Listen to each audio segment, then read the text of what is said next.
Buenas tardes, o buenas noches, disculpen. A veces uno está acá y no sabe si de día o de noche. Bueno, continuando con el Diplomado de Salud Pública con mención en atención primaria y salud familiar, el día de hoy estamos finalizando este módulo. Y bueno, ya ustedes han visto, toca la ponencia, que es lo que es investigación y comunicación en salud pública. Contamos con la presencia del doctor, que ustedes lo conocen, Hugo Mesarina Esquivel. Él es médico pediatra, trabaja bastantes años en epidemiología, ha sido jefe de curso de epidemiología, es jefe de curso de teoría de epidemiología de la San Martín, es doctor en salud pública. Entonces es una persona que tiene mucha experticia en este campo y por lo cual te agradezco tu apoyo, Hugo, que sí hemos apoyado en todo lo que las ideas media locas que tenemos a veces para querer dar un poco de salud, sobre todo la salud pública, ¿no? A todos los colegas que estén inmersos en estos cambios, que hay constantes, sobre todo de la globalización y los problemas álgidos que tenemos. Entonces, para no ir con más preámbulos, le dejo con ustedes al doctor Hugo Mesarina para que continúe. Ok, gracias. Bien, vamos a tratar hoy día el tema referido al módulo 5. Es un módulo bien amplio, ¿no? Hemos tratado de sintetizar algunos aspectos que consideramos que son trascendentales en el aprendizaje en el diplomado de salud pública. Entonces vamos a revisar todos estos aspectos, fundamentos de la investigación científica, y ahí vamos a hablar un poquito de las características, por ejemplo, del investigador. Luego vamos a hablar aspectos referidos a medicina basada en evidencia, y en ese contexto vamos a hablar salud pública basada en evidencias, y luego los métodos y técnicas de la investigación en salud pública. Para empezar un poco sobre el método científico, es importante conocer algunos aspectos, por ejemplo, referidos al origen del conocimiento, o sea, cómo se genera el conocimiento.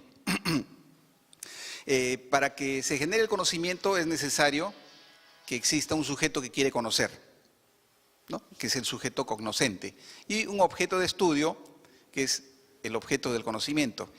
Asociado a esos dos elementos, evidentemente debe haber un conocimiento previo sobre estos aspectos.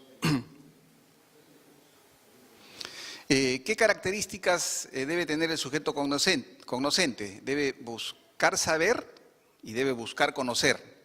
Por lo tanto, debe entrar en contacto con el objeto del conocimiento, elaborar conceptos y cotejar sus ideas con la realidad objetiva.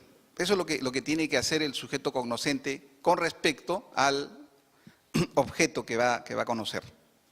El objeto del conocimiento puede ser objeto de conocimiento la materia, la teoría, el universo, los seres del universo.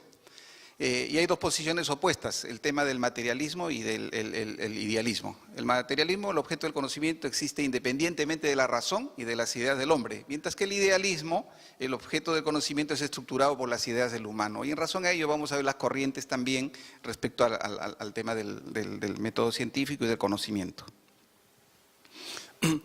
El objeto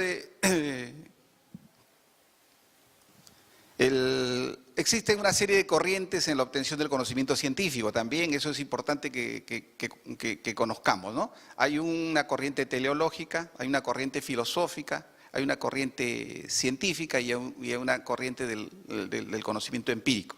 Decirles de que el conocimiento científico se va a sustentar en el conocimiento empírico. Ya vamos a ver qué características tiene la corriente teleológica, la corriente filosófica. En relación al conocimiento teleológico, hay fundamentalmente recordar que el objeto de estudio es el conocimiento relativo a Dios, ¿no? Y por lo tanto, nuestros conocimientos están relacionados con la actitud de fe que tenemos frente a un conocimiento revelado. Esa es la característica fundamental del conocimiento teleológico. Y ahí el conjunto de verdades a las que el hombre llega es a través de la revelación divina. Ya vamos entendiendo que ese no es el conocimiento que nosotros vamos a buscar en el contexto de la salud pública, ni del conocimiento científico. Luego tenemos el conocimiento filosófico. El objetivo de estudio está constituido por realidades mediatas, no perceptibles por los sentidos y de orden suprasensible. Su esencia es búsqueda del saber, o sea, lo que pretende es buscar el saber, mas no poseer el saber. Y el método que utiliza ahí es el método racional.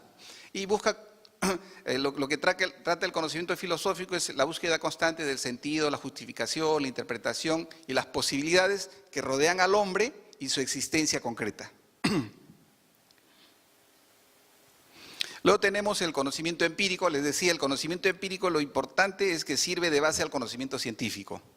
Eso es importante, o sea, sin conocimiento empírico previo no vamos a poder generar el conocimiento científico. Y este conocimiento empírico se desprende de nuestra experiencia, de nuestro día a día.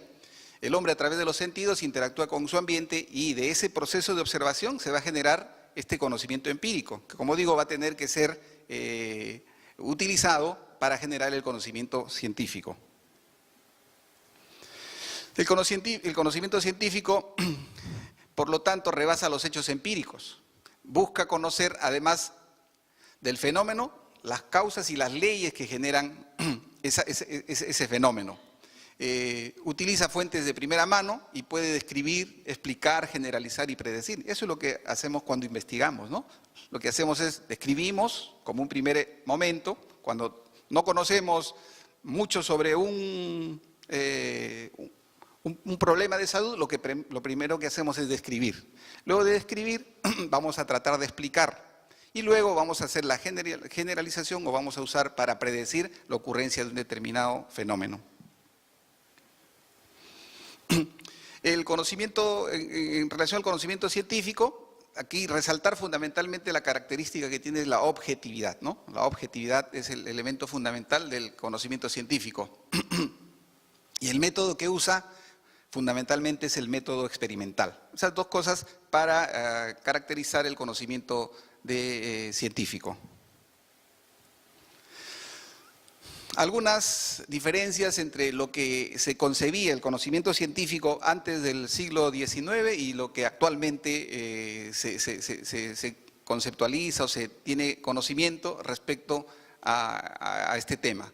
Hasta el siglo XIX la ciencia era vista como un sistema de proposiciones rigurosamente demostrables, constantes y generales que expresan relaciones. O sea, no había cambio, era así. El conocimiento científico no era digamos, modificable, era constante. El conocimiento científico estaba caracterizado por ser cierto, general, metódico, sistémico, había objetividad, espíritu crítico. En cambio, actualmente la ciencia no es considerada como algo terminado definitivo. Y por eso que, por ejemplo, sobre un mismo objeto podemos hacer diferentes investigaciones, dependiendo de la perspectiva que tengamos respecto al objeto observado, ¿no? Y ahí lo dice, la ciencia no es considerada como algo terminado o definitivo.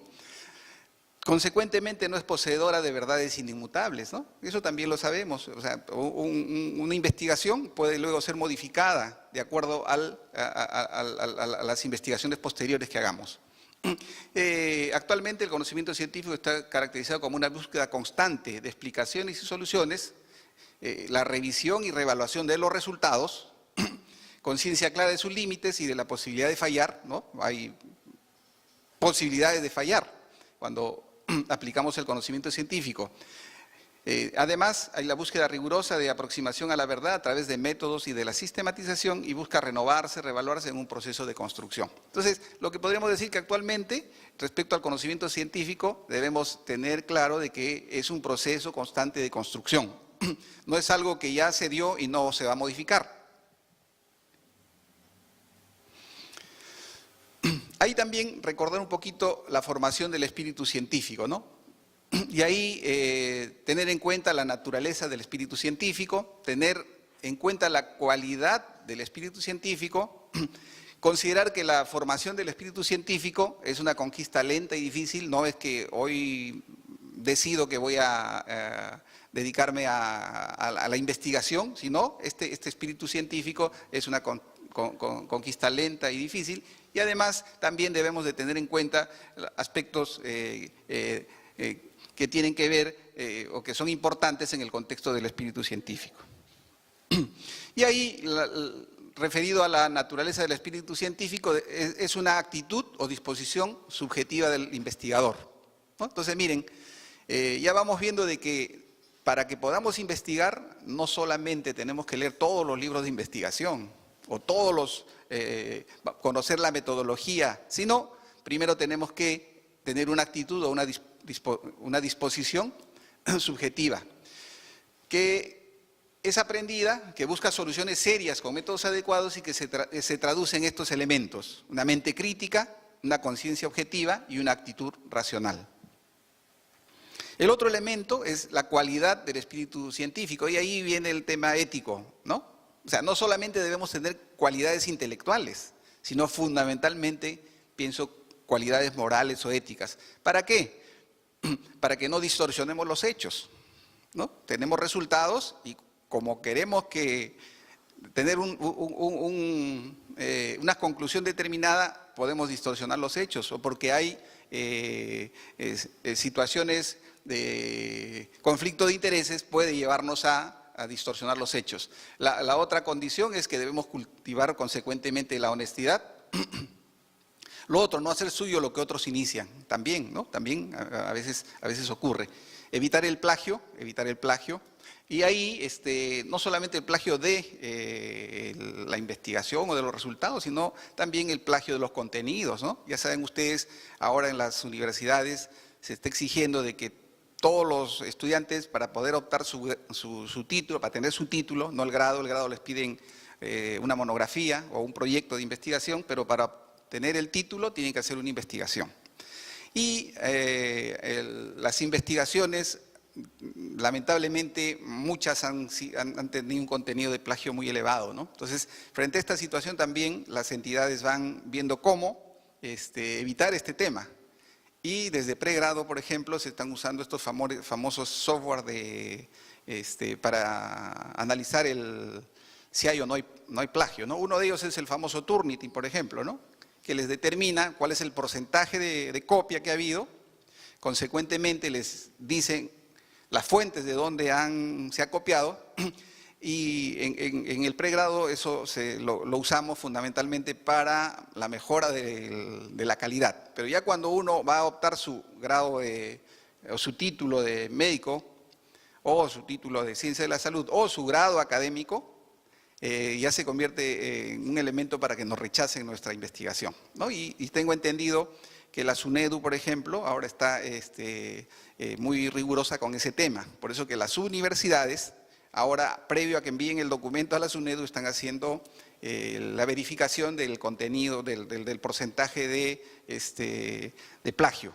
Y si supera, tengo entendido, un 25%, los están devolviendo para que los rehagamos, ¿no? Entonces, es importante tener este elemento o esta cualidad del espíritu científico, que es la cualidad fundamentalmente, yo digo la cualidad moral, porque la intelectual yo considero de que es una cualidad que no va a haber mayor dificultad, ¿no? A veces tenemos problemas con el tema moral o el tema ético.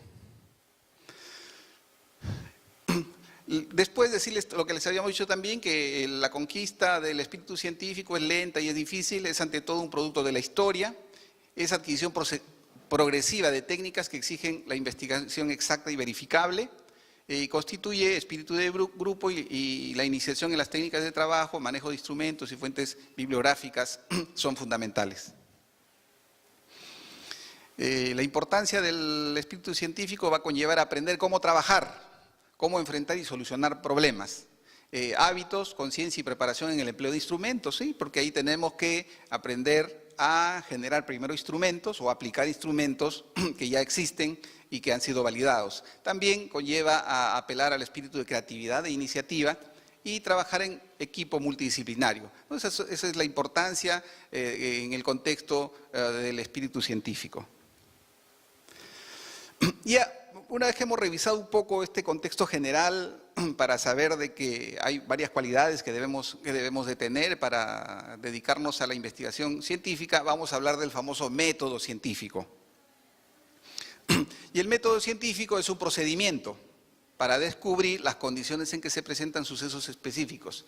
Y está caracterizado por que es tentativo, ¿Por qué? Porque es verificable, podemos verificar, es de razonamiento riguroso y está centrada en la observación empírica. Por eso decíamos, la observación empírica es fundamental para generar el método científico. Este método científico también debemos entender de que no es creación reciente, ¿no? Ya en 1854, por ejemplo, John Snow utilizó el método científico aplicado a la investigación epidemiológica. Y ahí él, usando estos elementos, planteó el famoso método epidemiológico. Y a través del método epidemiológico, que es la secuencia ordenada de pasos para llegar a un objetivo determinado, él pudo definir de que en esa época el agua era la causa del cólera, ¿no? Entonces, el método científico permite analizar y sistematizar información mediante ¿qué? El proceso investigativo. ¿Para qué? Para obtener explicaciones lógicas y coherentes. Finalmente, el método científico lo que nos trata es de que nosotros logremos explicaciones lógicas y explicaciones coherentes sobre el objeto que estamos observando. Aquí también recordar de que el método científico es independiente del objeto de estudio, y debe ser así, porque si no es independiente del objeto de estudio, lo que va a ocurrir es que vamos a cometer los famosos sesgos, pues, ¿no? Entonces, es importante recordar que el método científico tiene que ser independiente del objeto de estudio. O sea, dicho de otra manera, no deben haber conflictos de intereses, pues, cuando yo evalúo el objeto de estudio. Por lo tanto, el método científico rechaza manipulaciones, prejuicios y lo que trata es de reflejar realmente cómo es la realidad objeto de estudio. Eso es lo que pretende el método científico. ¿Cuáles son las etapas del método científico? Lo primero, para que iniciemos el proceso o el método científico, lo primero que tenemos que hacer es observar. A partir de la observación se van a generar dificultades. Y ahí dice, hay percepción de dificultades. Luego que percibimos dificultades, vamos a identificar y definir la dificultad. ¿A qué correspondería? Al planteamiento del problema, ¿cierto? Entonces identifico y defino la dificultad. Y luego de ahí planteo soluciones para el problema. ¿Y cuáles son las soluciones? Las hipótesis, ¿cierto? Luego, de las hipótesis puedo hacer deducciones de las consecuencias, de las soluciones propuestas. Y finalmente voy a verificar las hipótesis mediante la acción. Entonces, para iniciar la investigación es fundamental primero observar el objeto, como habíamos empezado, y para eso la persona que observa debe tener ciertas cualidades. ¿Para qué? Para que a través de la observación pueda percibir dificultades, y eso se van a traducir en problemas. Y las respuestas o problemas se van a traducir en las hipótesis. Y ya ahí van a ver ustedes ya de que a partir de la identificación del problema y la identificación de la hipótesis, ahí en ese momento va a surgir el diseño de investigación.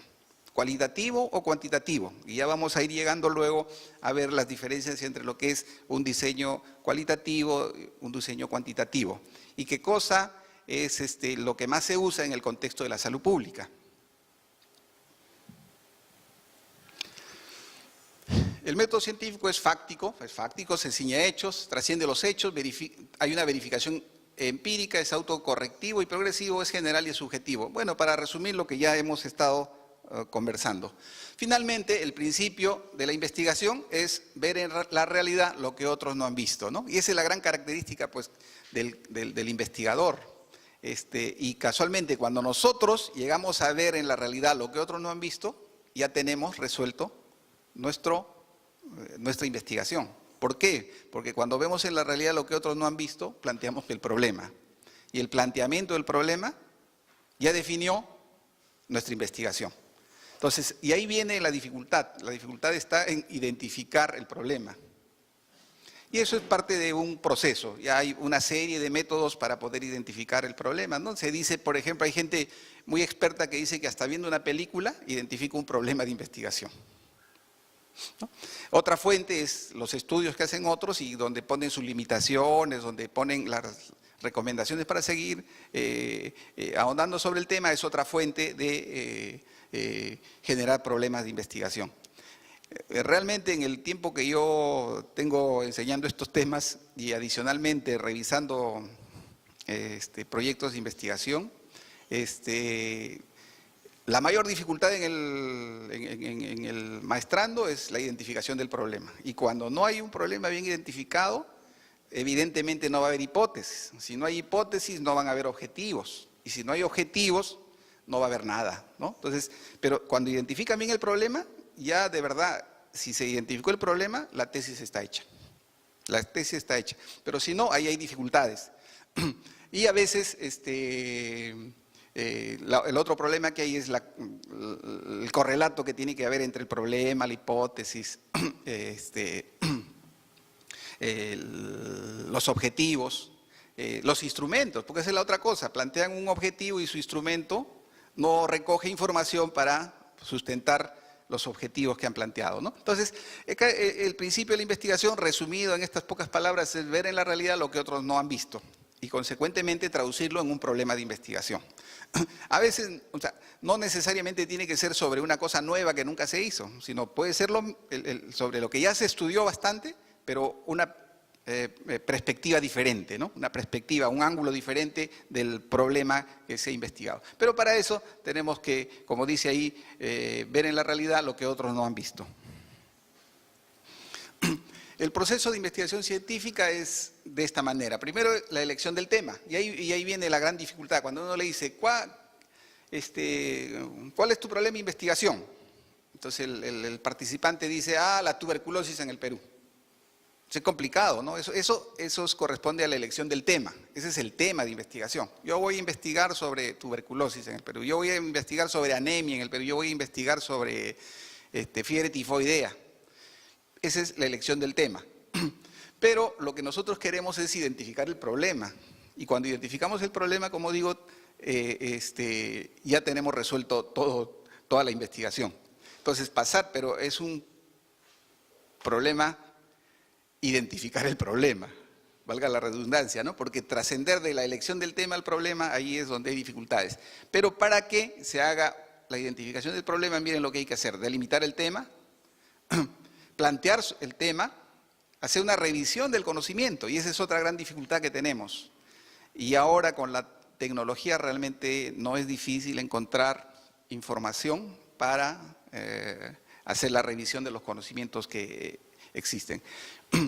Pero yo veo en muchachos más jóvenes que yo, que tienen dificultades para ubicar información, y siempre la pregunta es, dice, presentan su plan y tienen 5 o 6 referencias bibliográficas, y cuando se les pregunta cuál es el problema, dicen que no hay. Siempre la respuesta es de que eso no hay, y yo les aseguro de que esa información sí existe. Lo que pasa es que no sabemos buscar la información, y justamente hoy vamos a tocar también ese tema de algunas páginas donde puedan encontrar información específicamente sobre temas de salud pública, porque también hay que saber buscar información y las fuentes de dónde obtenerlas. Entonces, luego que hemos hecho la elección del tema, pasamos a la identificación del problema. Dijimos, en la identificación del problema se deriva inmediatamente la hipótesis. De la hipótesis están los objetivos.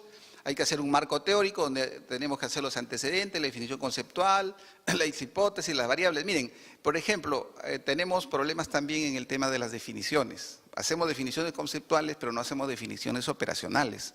Y las definiciones operacionales son claves en el proceso de investigación científica. ¿Por qué? Porque la definición operacional lo que nos va a permitir a nosotros es, o nos va a decir cómo vamos a medir la variable. Y si sabemos cómo vamos a medir la variable, vamos a lograr que esta medición tenga todos los requisitos de la medición, que sea confiable, válida, repetible, exacta, precisa. Pero si no hay definición operacional, es complicado que lleguemos a... Y esa definición operacional que me da la calidad del dato va a ser un elemento para que yo analice si mi estudio tiene o no valor, tiene o no validez, ¿no? Entonces, y luego de ahí venimos ya a la parte metodológica, donde hablamos de población y muestras, la recolección de datos, el proceso de procesamiento de datos, la codificación, la tabulación y finalmente el informe final.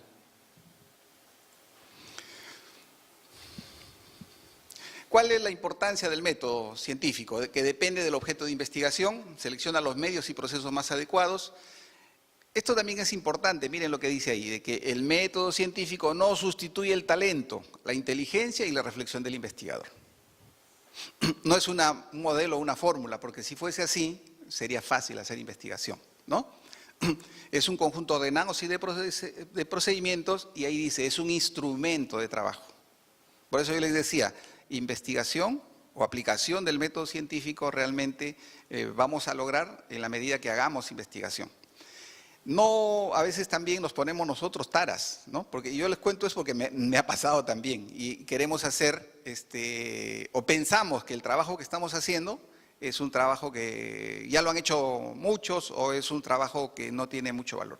Yo les digo, partamos de, primero, evitando ese prejuicio. ¿Por qué? Porque no hay trabajo mal hecho. Y vamos a tener críticas, porque cuando se hace investigación, sí, pues van a haber personas que critican. Y generalmente nos van a criticar las que no hicieron nada. Entonces, lo que debemos partir es de que nosotros estamos contribuyendo con el conocimiento y por lo tanto tratemos de hacer desde los estudios descriptivos, todos tienen su valor, los estudios descriptivos, evidentemente los mejores diseños son los diseños de investigación experimental, pero a veces es complicado desarrollarlos. Entonces, pero partamos de los estudios descriptivos, hay los estudios observacionales analíticos, por ejemplo, los estudios transversales comparativos que nos permiten a nosotros hacer análisis, ¿no? Entonces, pero hagamos investigación. Y haciendo investigación vamos a poder lograr tener la condición y la posibilidad de hacer otros estudios de mayor envergadura. Como yo les digo, así yo les venga a traer acá, yo les puedo dictar 10 clases de teoría, pero si no hacemos investigación no va a servir. O sea, ustedes van a leer todos los libros que puedan conocer de investigación, pero si no aplicamos no vamos a lograr el objetivo, ¿no? El método científico, por lo tanto, sigue un camino de duda sistemática, es un medio de acceso y debe ser aplicado de modo positivo. Es la lógica general, tácita o explícita empleada en la investigación. ¿Para qué? Para demostrar la verdad. Decíamos el problema, y el problema viene de la observación, ¿no? Fundamentalmente parte de la observación del objeto. A partir de ello se deriva el problema, luego se plantea la hipótesis y luego viene un conjunto de procesos o etapas que constituye el método científico que está referido a la observación, a la recolección de datos, a la experimentación, el planteamiento de teorías, el análisis, la síntesis y el proceso de inducción y deducción. Vamos a ir desarrollando cada uno de estos, decíamos el objeto de investigación, el método y las técnicas o procesos del método científico. Y vamos a hablar primero de la observación. Entonces la observación es aplicar atentamente los sentidos a un objeto. Condiciones para una buena observación. Miren todas las condiciones que debemos tener, desde condiciones físicas hasta una serie de reglas de observación. Y dentro de las condiciones físicas, que tengamos los órganos sanos, buenos instrumentos, condiciones intelectuales, saber discernir, condiciones morales, paciencia, imparcialidad, valentía y reglas de observación, que deben ser nuestra observación atenta, exacta, completa, precisa, sucesiva y metódica. En relación a la hipótesis, ya dijimos, la hipótesis de manera resumida es la respuesta al problema. Tiene función práctica y tiene función teórica. Desde el punto de vista práctico orienta al investigador en la dirección que debe seguir para determinar la asociación causal o la ley que busca. Y desde el punto de vista teórico, la hipótesis completa los resultados obtenidos agrupándolos en un conjunto completo de hechos que faciliten la capacidad de inteligibilidad y estudio. También la hipótesis se puede obtener por deducción o por la experiencia. Por deducción de resultados ya conocidos y de la experiencia a través de la inducción o a través de analogías. No debe contradecir ninguna verdad ya aceptada o explicada, ¿no? La hipótesis, evidentemente. Deben ser simples, se debe escoger la que parece menos complicada y debe ser sugerida o verificada por los hechos. Esa es la otra cosa también, ¿no? Cuando planteamos nuestras hipótesis, no hagamos hipótesis complicadas.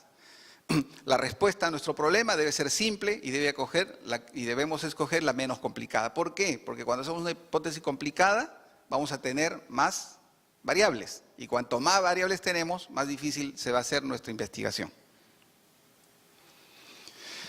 La experimentación consiste en un conjunto de procesos utilizados para verificar la hipótesis, y acá hablamos un poquito del tema de la investigación experimental, ¿no? Donde el investigador lo que hace es intervenir y manipulando variables. Estos aspectos de la experimentación lo tratamos en el módulo 2, me parece, donde hablamos de los diseños experimentales, y ya hablamos de los diseños experimentales puros, ¿no? Los cuasi experimentales, los preexperimentales y las características de cada uno de ellos. Y la experimentación se puede desarrollar de muchas formas, a través del método de las coincidencias constantes, a través de las coincidencias constantes y coincidencias solitarias, o a través del método de exclusión de Stuart-Mill. Vamos a ver cada una de ellas. Por ejemplo, el método de las coincidencias constantes, puesta la causa se da el efecto, ¿no? Ese es el método de coincidencias constantes. O retirada la causa no se da el efecto, o alterada la causa se altera el efecto. Entonces, si hacemos este juego entre la causa y el efecto, vamos a aplicar, si decimos que puesta la causa se da el efecto, o retirada la causa desaparece el mismo, o alterada la causa se altera el efecto, estamos utilizando el método de las coincidencias constantes. El método de las coincidencias constantes y coincidencias solitarias dice: un antecedente constante relacionado con un fenómeno puede no ser una causa, sino una condición indispensable. Y ahí, como dice ahí, se debería poder aislar todos los componentes de su antecedente menos uno. Este sería el antecedente necesario.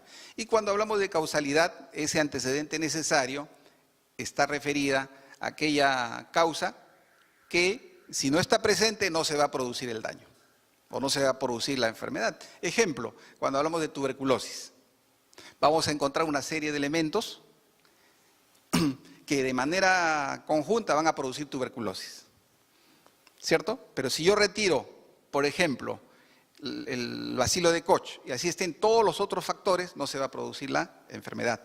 Y a eso se llama causa necesaria. ¿Por qué? Porque si no está presente la causa necesaria, no se va a producir la enfermedad. Luego tenemos el método de exclusión de Stuart-Mill. Indica cierto número de combinaciones para determinar la causa, intentando establecer una causa única, ¿no? Ahí relaciona diferentes combinaciones de relaciones causales hasta finalmente establecer una causa que esté explicando la ocurrencia del efecto. Este es el modelo simplificado de las etapas del método científico. Realizar una pregunta. Realizar una pregunta sería ¿qué? El problema, ¿cierto? Realizar investigación a fondo sobre el tema, elaborar una hipótesis. Si la hipótesis no es adecuada, volvemos a pensar e intentar de nuevo. Luego probamos la hipótesis con experimentos, analizamos los resultados y elaboramos una conclusión. Y la conclusión puede ser que la hipótesis es cierta o la hipótesis es falsa. Y ahí viene el otro tema. Cuando hacemos investigación quieren que todas nuestras hipótesis sean ciertas. En investigación, a veces las hipótesis no van a ser ciertas. Y eso no quiere decir de que yo no debo hacer mi informe final o presentar mi tesis, en el caso que estoy haciendo mi tesis, ¿no? Lo que va a hacer es de que cuando yo haga la discusión plantee qué condiciones pueden haber generado que se presenten estas hipótesis, esta hipótesis no haya sido confirmada.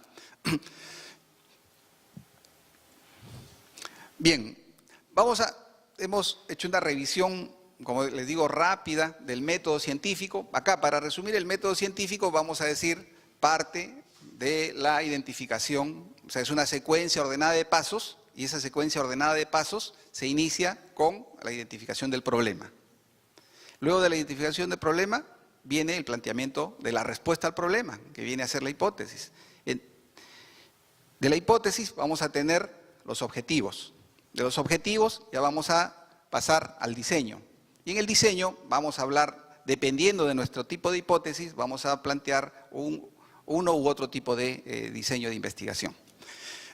Dentro de los temas que nos han puesto como mix, nos han puesto también este tema, que es importante recordar, que son los principios éticos de la investigación.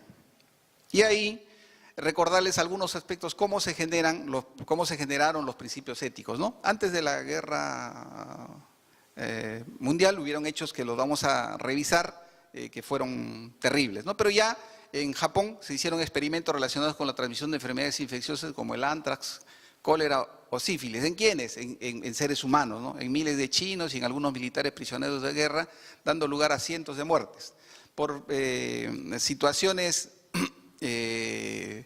políticas no se dieron a conocer y estos quedaron así, sin identificar a los responsables de estos experimentos.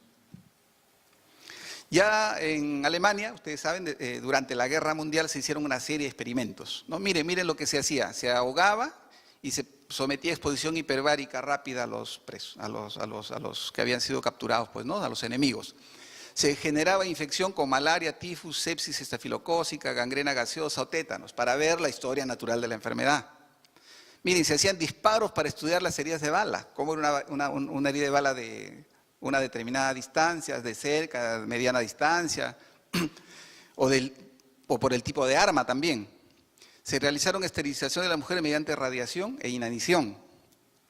Y esto a mí de verdad que me impactó este tema. Se hicieron inyecciones de tinta azul en los ojos marrones de los niños judíos para ver si se cambiaba el color de los ojos. Miren esas atrocidades que se hacían durante la Segunda Guerra Mundial.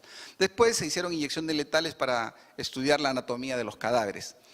Y ya desde diciembre, cuando acaba la guerra, de 1946 a julio de 47, en Nuremberg se realiza el juicio a los responsables de estos experimentos. Y ahí es donde se va iniciando el tema de los principios éticos, ¿no? Ya en agosto se publicó la sentencia, luego de este juicio, de los 20 acusados, 16 eran médicos, miren, colegas, 16, 13 de los cuales fueron declarados culpables, 7 de estos fueron ejecutados y ahorcados.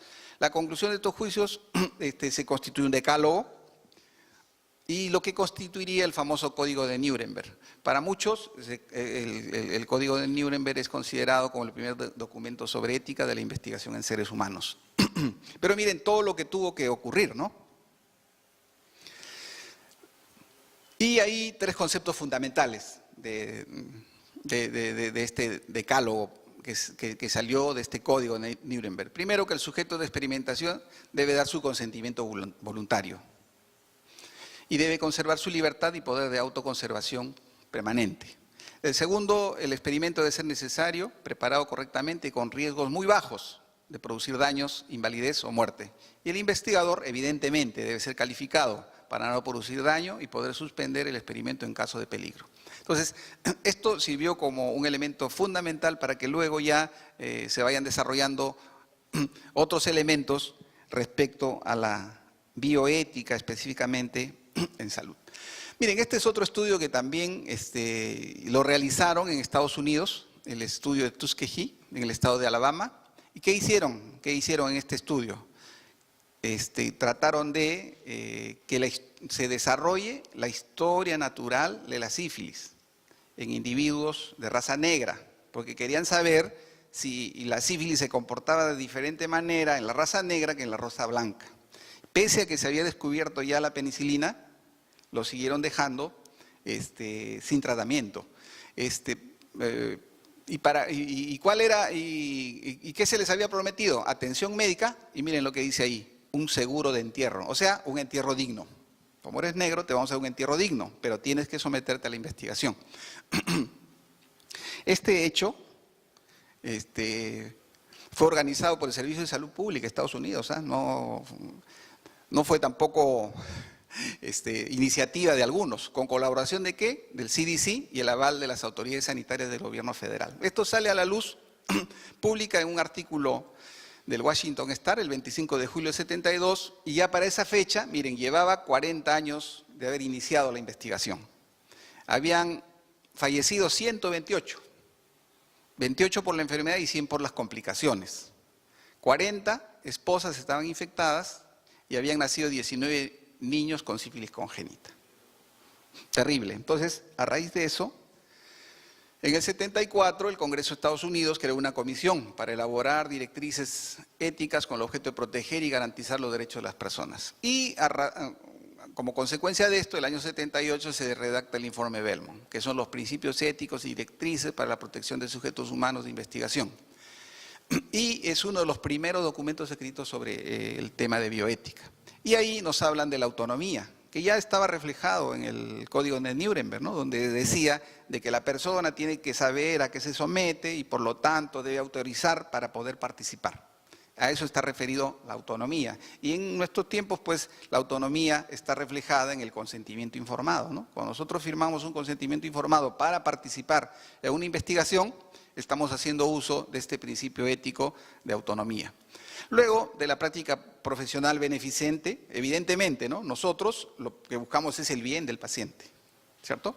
Eso es lo que buscamos. Y de la justicia, referida en el contexto de la equidad, ¿no? Equidad y no discriminación por raza, por sexo, nivel socioeconómico. Un año más tarde se introducía el concepto de no maleficencia y que eso está estrechamente ligada con nuestro famoso juramento hipocrático. Primero, no hacer daño, ¿no? A eso está referida la no maleficencia. Entonces, cuando nosotros desarrollamos investigación y fundamentalmente investigación en seres humanos, investigación experimental, debemos de tener en cuenta estos aspectos de la autonomía, beneficencia, justicia y no maleficencia. Hay muchas formas de que la autonomía se puede ver afectada, ¿no? Por ejemplo, si nosotros hacemos una investigación en presos, la autonomía se va a ver afectada. ¿Por qué? Porque a los presos, por entrar a la investigación, van a tener algunas consideraciones especiales y eso los va a motivar a que autoricen participar en la investigación. Entonces ahí rompemos la autonomía. Por eso que no es conveniente, por ejemplo, hacer investigación en ese grupo de personas. ¿Por qué? Porque se ve afectada fundamentalmente este aspecto de la autonomía. Bien, ¿preguntas hasta ahí? ¿Algún comentario? ¿Algún aporte? Si no, pasaremos a este otro tema llamado medicina basada en la evidencia. Y ahí también, miren, este tema no es tan actual como creemos que es, ¿no? Ya la medicina basada en evidencias, desde hace mucho tiempo, se había tomado en consideración y ahí nos relatan un pasaje de Lewis que aplica su método numérico para valorar la eficacia de la sangría en 78 casos de neumonía, 33 de erisipela y 23 de faringitis. Y compara los resultados obtenidos con pacientes que tenían la misma patología, pero que no habían sido sometidos a esta terapia, a la sangría. Y él concluye que la sangría no mejora el pronóstico de estas personas, que por lo tanto no tenía sentido de que se les esté sometiendo a este tipo de intervención. Entonces, ya es a partir de la experiencia de él, se crea todo un movimiento y a través de los experimentos, como el descrito anteriormente, se contribuyó a la erradicación de terapias inútiles como la sangría. O sea, el experimento que hizo Lewis permitió que se elimine esta terapia inútil en las personas que sufrían las patologías que mencionamos. Entre el 50 y 60, Bradford Hill desarrolló la metodología del ensayo clínico. Recordarles que Bradford Hill tiene que ver también con los criterios de causalidad, ¿no? Él nos enseñó los famosos criterios de causalidad para determinar si A es causa de B. Pero él también tiene que ver con el desarrollo de la metodología del ensayo clínico, hecho que marcó un hito en la investigación clínica, pues es una de las herramientas más útiles en la toma de decisiones terapéuticas, ¿no? Ya sabemos también que dentro de la investigación, el gold estándar de la investigación son los ensayos clínicos controlados, aleatorizados. No fue hasta la década de los 80 cuando el grupo de la Universidad de McMaster, liderado por Shackett, comienza la enseñanza y práctica de la medicina basada en evidencias. Igual hubieron otros grupos, como se mencionan allí, y que comienzan a aplicar la medicina basada en evidencias en sus respectivos centros, y esto permite la globalización de este nuevo paradigma médico, que ahora todo lo llevamos a la medicina basada en evidencias, ¿no? Pero también hay gente que ve el otro lado, ¿no? De que la medicina basada en evidencias no es la panacea última. Tiene también problemas, tiene también dificultades.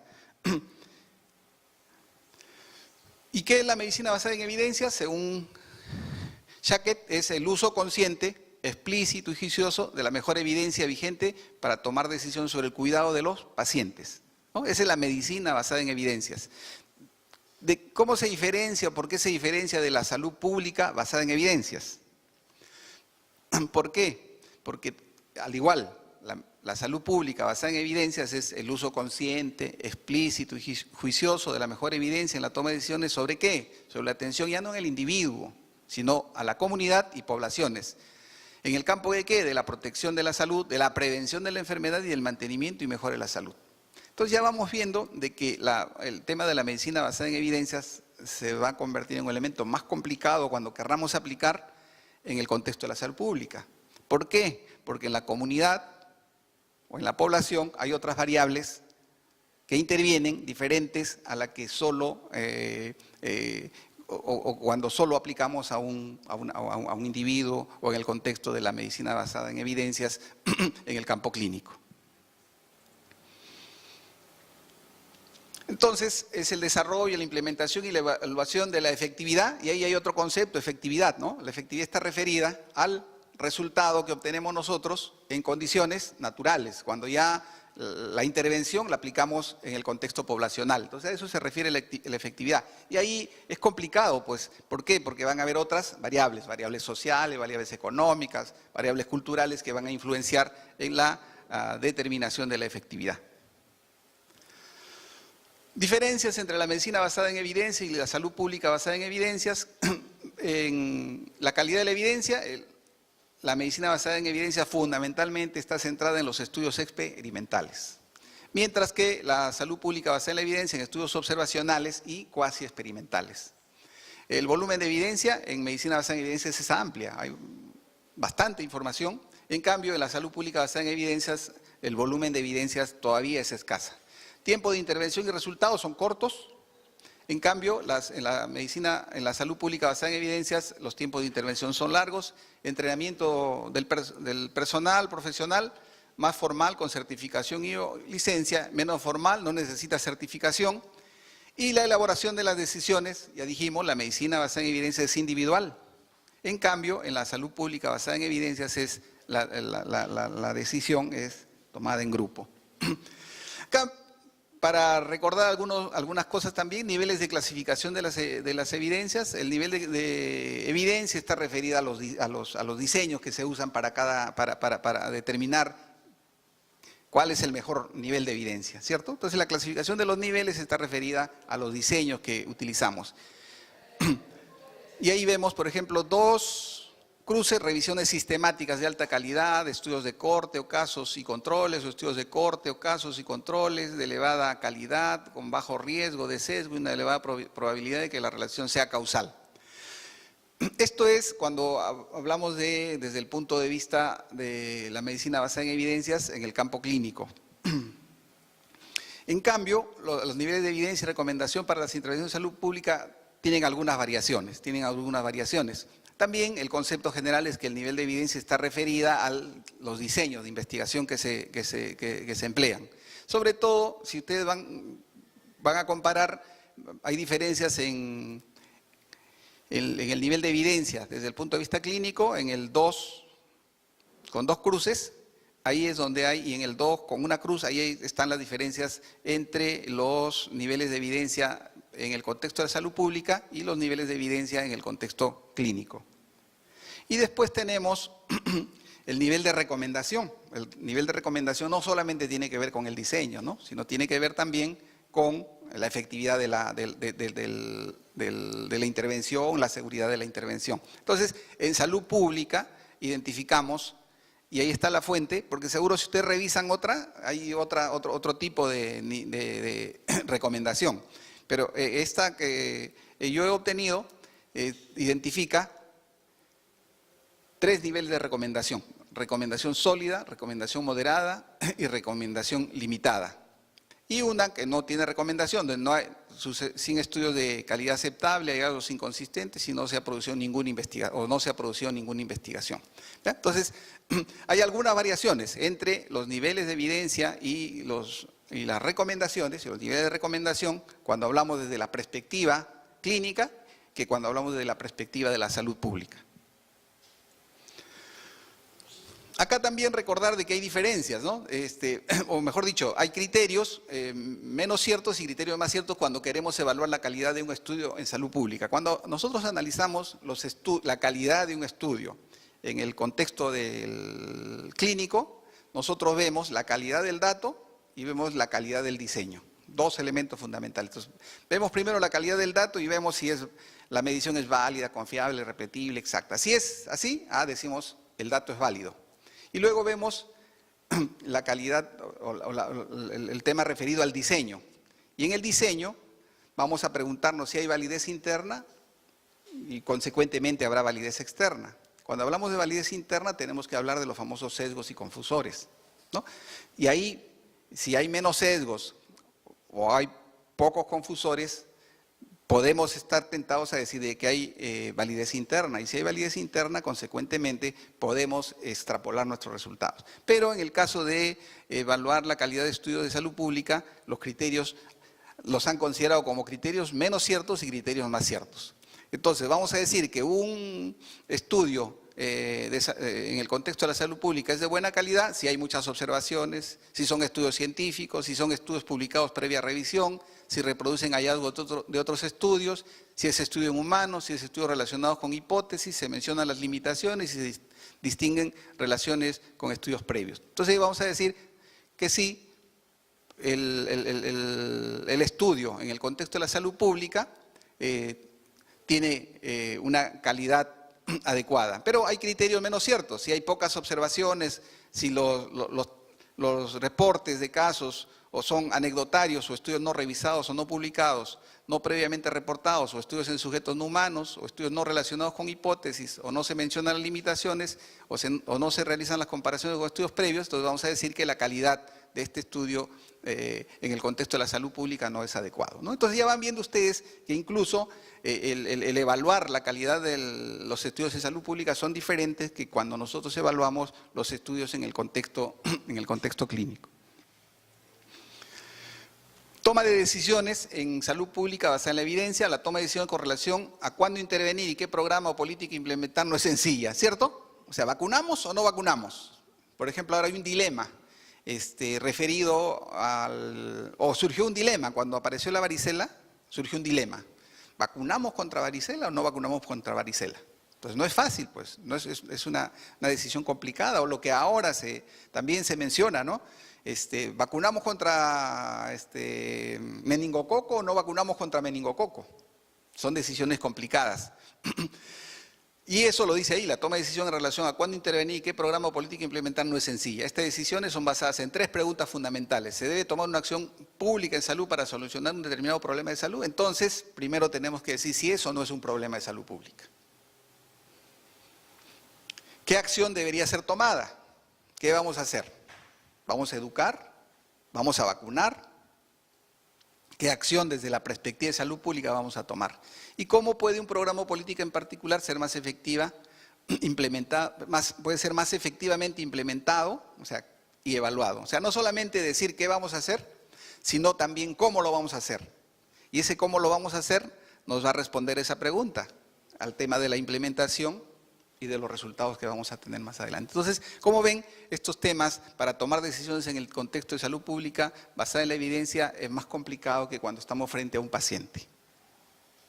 Sin decir de que tomar una decisión frente a un paciente es sencilla, ¿no? También es complicada, porque no solamente vamos a ver el contexto de la evidencia, sino vamos a tener que ver también el contexto del paciente a quien le vamos a aplicar la intervención.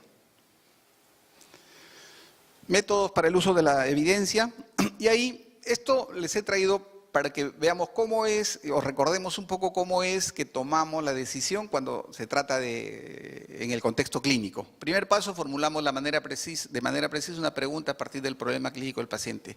Efectuar la interrogante que hemos de contestar. ¿Cuáles son los criterios de una tuberculosis? ¿Qué criterios debe reunir el diagnóstico de trastorno de la ansiedad? En enfermos con cáncer de pulmón, añadir radioterapia da mejores resultados que la quimioterapia sola. ¿Cuál es el mejor analgésico para un dolor concreto en un paciente determinado? Son preguntas, como ven ustedes, desde el punto de vista clínica.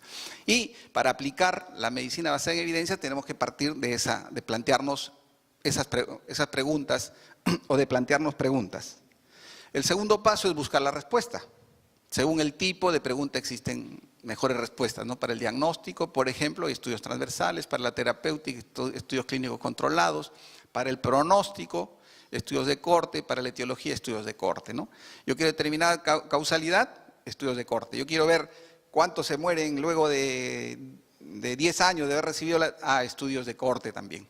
Quiero ver qué medicamento es más eficaz, tengo que recurrir a los estudios clínicos controlados para ver eficacia terapéutica, y ahí a recordar un poco los famosos NNT, o sea, el número necesario a tratar, que es importante también que los conozcamos, porque a veces los propagandistas nos traen a nosotros el último grito en el antibiótico, pero no conocemos cuál fue la génesis de ese resultado, y no conocemos a veces el famoso NNT, que es el número necesario a tratar.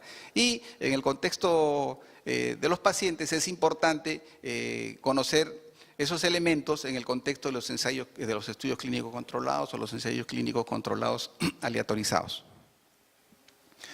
Luego pasamos a detectar la evidencia, analizar, contrastar y mantener al día las fuentes de información. Debemos evitar a priori, evitar los sesgos de lo que parece evidente. Por lo tanto, debemos de comprobar, ¿no? Es el tercer paso, detectar la evidencia. Ahora las evidencias están orientadas, por ejemplo, a las revisiones sistemáticas y al famoso metaanálisis, ¿no? El famoso metaanálisis que todos le damos gran importancia, que es el análisis del análisis. ¿Por qué? Porque el metaanálisis lo que va a permitir es darle potencia a nuestros resultados. Previo a eso se ha tenido que desarrollar, evidentemente, la revisión de los artículos. El quinto paso es revisar todas las fuentes que puedan haber, y ahí tenemos las que les estamos mencionando desde el contexto de la atención clínica, ¿no? Desde el contexto de la atención clínica, que es lo que va a ser diferente cuando hablamos de la aplicación en el contexto de la salud pública. Cuarto paso, aplicar los resultados. Este paso debe ir acompañado de la experiencia clínica necesaria para poder contraponer los riesgos y beneficios. Eso les decía, no solamente porque me dicen este medicamento es mejor que el otro, voy a aplicar, tengo que ver los riesgos y los beneficios. Y fundamentalmente lo tengo que evaluar en el contexto de mi paciente. Se autoevalúa preguntándose si la actuación que pienso tomar está basada en evidencias, ¿no?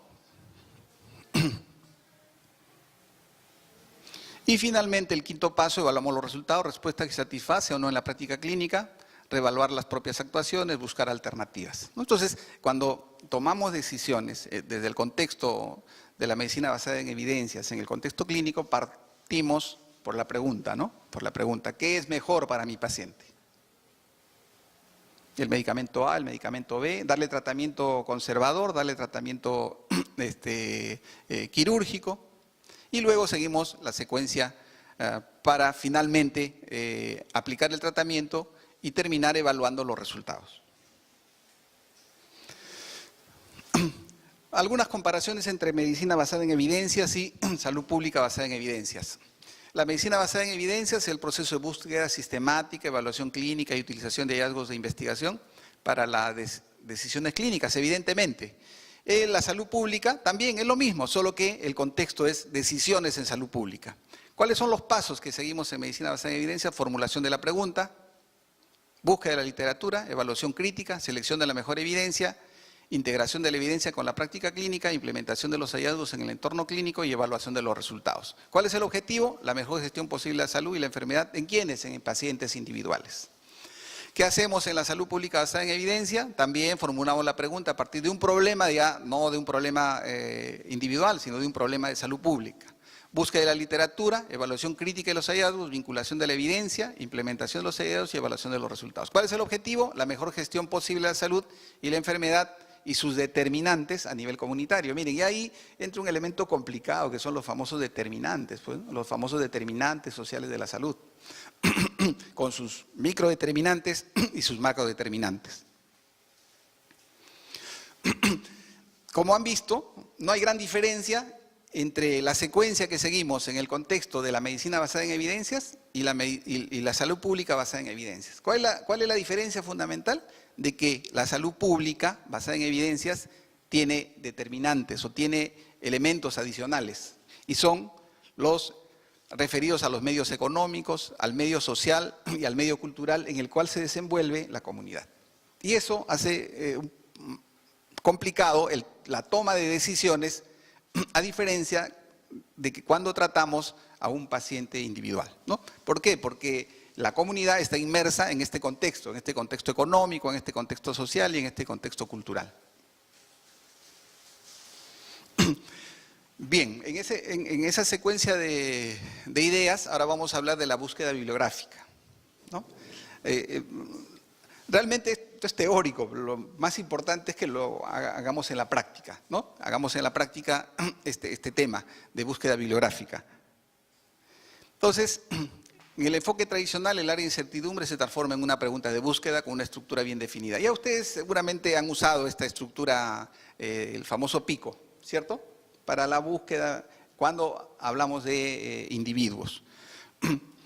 Entonces, ¿para qué? Por ejemplo, para responder en un sujeto con síndrome metabólico, ¿es mejor un programa de promoción de actividad física o el uso de metformina para el retraso del inicio de la diabetes, ¿no? Entonces, aplicamos, y esto, para poder hacer la búsqueda usando esta estructura PICO, entran a, se me fue esta, TRIP Database se llama, ¿no? El TRIP Database, TRIP. Entran y les va a salir para que utilicen esta estructura PICO. Entonces ponen los elementos, el paciente, la intervención, el control y los resultados que quieren obtener. Pacientes, por ejemplo, acá, ¿cuáles serían los pacientes? Los pacientes con diabetes, ¿cierto? ¿Cuál sería la intervención? Promoción de la actividad física. ¿Cuál sería el control? El uso de metformina. ¿Y cuál sería los pacientes serían síndrome metabólico, ¿cierto? Los pacientes serían síndrome metabólico, la P. La intervención, actividad física. El control, el uso de metformina. Y el resultado sería el inicio de diabetes, ¿cierto? Entonces, metemos esos datos y nos va a salir una serie de información, guías, nos van a salir revisiones sistemáticas, en el contexto del paciente individual. No es lo mismo cuando hacemos la búsqueda bibliográfica y hablamos de salud pública basada en evidencias. Dice, el establecimiento del tema de interés es algo más complejo y por lo tanto debe incorporar los aspectos inherentes a la intervención en salud pública. Lo que decíamos, el contexto social, económico, cultural y la complejidad de los procesos que se generan en ese contexto. Por ejemplo, ¿qué intervenciones de promoción de la salud a nivel de la comunidad de carácter multicomponente basadas en terapias conductuales son más efectivas para el aumento de la actividad física en adultos sedentarios de zonas urbanas? Sería una pregunta para que sea evaluada y para que sea buscada en el contexto o para buscar evidencias en el contexto de la salud pública. Y para eso, como ustedes podrán ver, si usamos PICO no vamos a poder lograr tener información. Entonces, para eso se han creado otros sistemas, ¿ya? Ahora lo vamos a ver. Entonces, cuando queremos hacer búsqueda de elementos para sustentar la salud pública basada en evidencias, tenemos que ver el contexto, tenemos que ver los sujetos, si son grupos, comunidades. Debemos de ver las intervenciones, la complejidad, si son simples o multicomponentes, y tenemos que ver los resultados. Eso es lo que tenemos que analizar. Luego se establece la pregunta y se han sugerido algunas alternativas a la estructura PICO, como la que tenemos ahí, SPICE, que dice clave, perspectiva, intervención, comparación y evaluación, o Eclipse.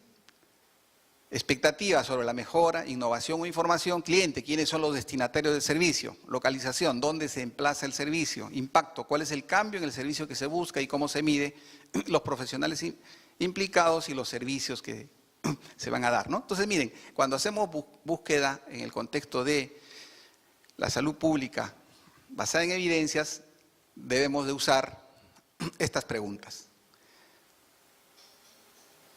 Ahí tenemos un ejemplo. ¿Cuál es el impacto del cribado de la diabetes? Sería la I, de la intervención. Para población general adulta sería la perspectiva, la P, sobre la mortalidad, complicación y costos, la evaluación. Frente al cribado selectivo, la comparación y la atención primaria, el enclave, o sea, el S, ¿no? El espacio. Entonces, construimos y hay esta forma de buscar, así como PICO, hay para incluir los datos, también hay estos buscadores y en razón a ello vamos a identificar la mejor evidencia. El proceso de búsqueda ha de ser sistemático y bien estructurado, de lo contrario genera esfuerzos poco productivos. Otra cosa importante cuando vemos el tema de salud pública, nos va a servir muy poco PubMed o Google. Nos va a servir muy poco. ¿Por qué? Porque PubMed no tiene indexadas demasiadas revistas de salud pública, ni contiene mucha de la literatura gris o informes de evidencia que figuran en muchas otras fuentes. ¿Ya? Entonces, si empezamos a buscar información del contexto de salud pública, tratando de encontrar las evidencias, en PubMed no vamos a encontrar gran cantidad de información. ¿Cuál es la secuencia que debemos de seguir en la búsqueda en el contexto de salud pública? Primero, preguntarnos, lo que yo estoy investigando, ¿es un tema muy novedoso? Si es muy novedoso, de frente me voy a bases de datos bibliográficas. Si no es un tema muy novedoso, entonces primero me pregunto, ¿hay alguna guía, documento de consenso al respecto? El siguiente nivel de búsqueda, ¿hay alguna revisión sistemática? El tercer nivel de búsqueda, buscadores específicos, como los mencionados ahí. Y finalmente, como cuarto momento, busco bases de datos bibliográficas. Y luego, digo, ¿es aplicable al contexto o no? Entonces, la secuencia para la búsqueda bibliográfica en salud pública es esta que debemos de seguir, ¿no? 4 pasos. Cuando la información o el tema no es muy novedoso. Si es muy novedoso, de frente nos vamos a la base de datos bibliográficos, porque lo más probable es que si es muy novedoso no vamos a encontrar guía, no vamos a encontrar revisiones sistemáticas ni en los buscadores específicos publicaciones basadas en la evidencia. Entonces, primer nivel de búsqueda, guías y recomendaciones. La búsqueda inicial de guías y recomendaciones dedicadas a esta finalidad en campo de salud pública optimiza los tiempos, ¿no? ¿Por qué? Porque ayuda a centrar la búsqueda e incluso establecer aspectos controvertidos. Una búsqueda que comienza con guías y recomendaciones puede producir grandes resultados en poco tiempo. ¿Por qué? Porque las guías pues reúnen una serie de información bibliográfica que ha sido ya evaluada. Entonces, el primer nivel de búsqueda tienen que ser las guías y recomendaciones. El segundo, y ahí están, ahí les he listado todas las guías y recomendaciones en el contexto de la salud pública que pueden entrar. Ahí están las direcciones a las cuales se pueden acceder. Entonces, cuando se quieren buscar guías, entran acá, a cualquiera de estas y obtienen información de guías y recomendaciones.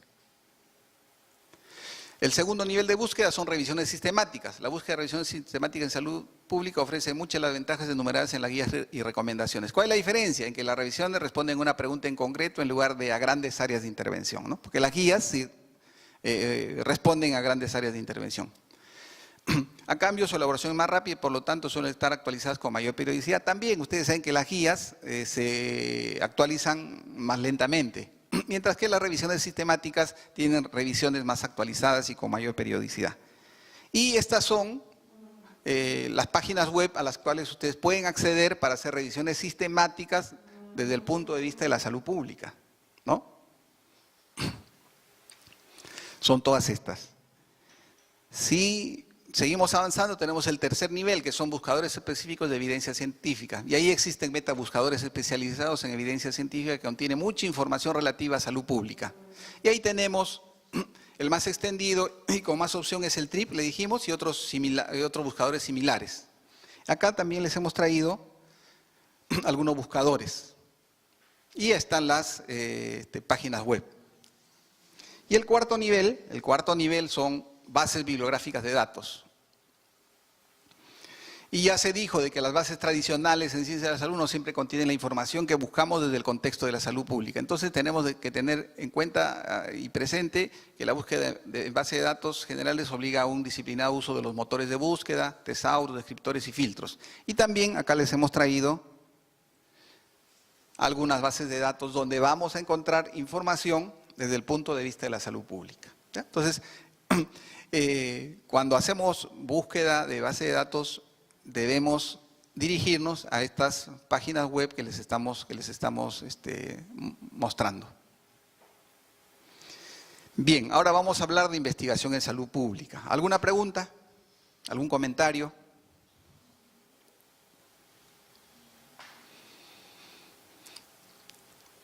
Entonces, si no hay, hablaremos de investigación en salud pública. Y ahí, miren, hay los enfoques de la investigación en salud pública.